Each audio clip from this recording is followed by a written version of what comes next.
Havia colocado no toca-discos aquele disco com poemas do Vinícius e do Drummond, disco antigo, long play. O perigo são os riscos que fazem a agulha saltar, mas felizmente, até ali, tudo tinha estado lindo e bonito, sem pulos e sem chiados.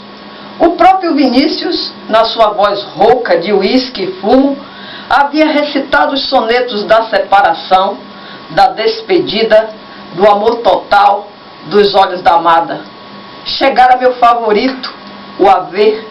O Vinícius percebia que a noite estava chegando e tratava então de fazer um balanço de tudo que fora feito e do que sobrara disso. Assim, as estrofes começam todas com a mesma palavra, resta. Foi isso que sobrou. Resta essa capacidade de ternura, essa intimidade perfeita com o silêncio. Resta essa vontade de chorar diante da beleza, essa cólera cega em face da injustiça e do mal-entendido. Resta essa faculdade incoercível de sonhar e essa pequenina luz indecifrável a que às vezes os poetas tomam por esperança.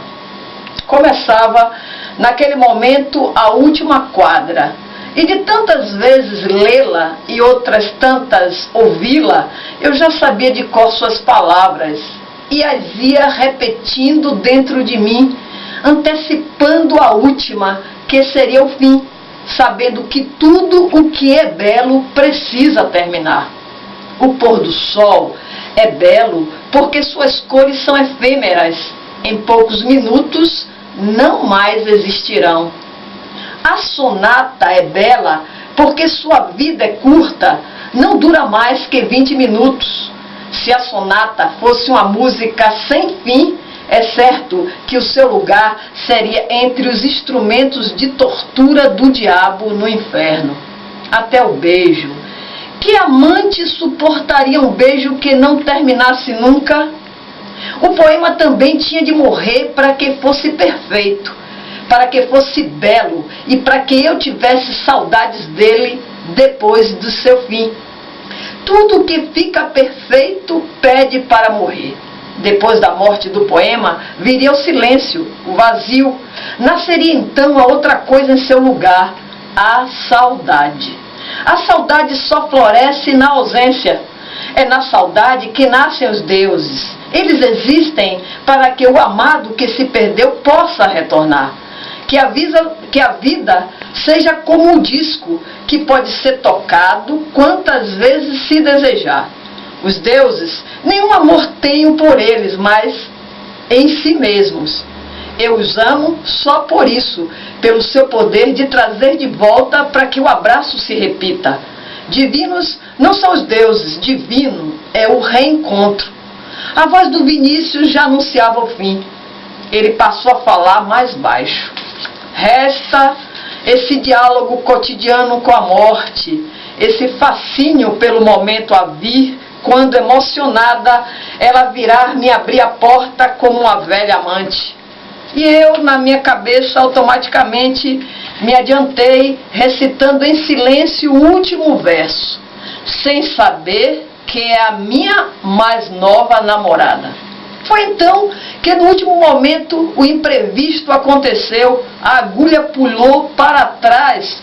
Talvez tivesse achado o poema tão bonito que se recusava a ser uma cúmplice do seu fim, não aceitava sua morte.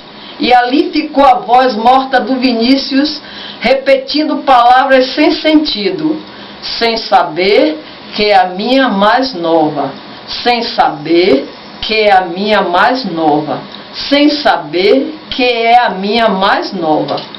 Levantei-me do meu lugar, fui até o toca-discos e consumei o assassinato. Empurrei suavemente o braço com o meu dedo e ajudei a beleza a morrer. Ajudei-a a ficar perfeita.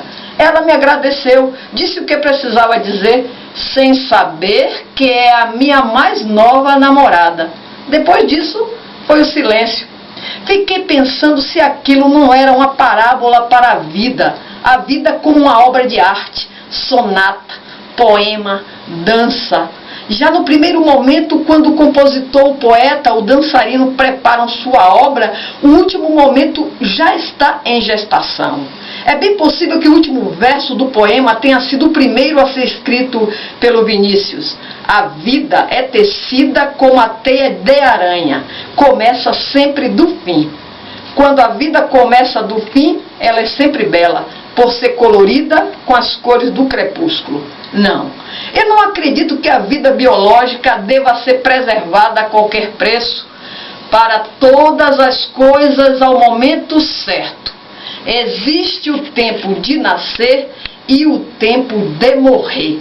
Eclesiastes 3, 1, 2. A vida não é uma coisa biológica, a vida é uma entidade estética. Morta a possibilidade de sentir alegria diante do belo, morre também a vida tal como Deus nos a deu. Ainda que a parafernália dos médicos continue a emitir seus bips e a produzir zigue-zagues no vídeo. A vida é como aquela peça. É preciso terminar. A morte é o último acorde que diz está completo. Tudo que se completa deseja morrer. O acorde final de Rubem Alves.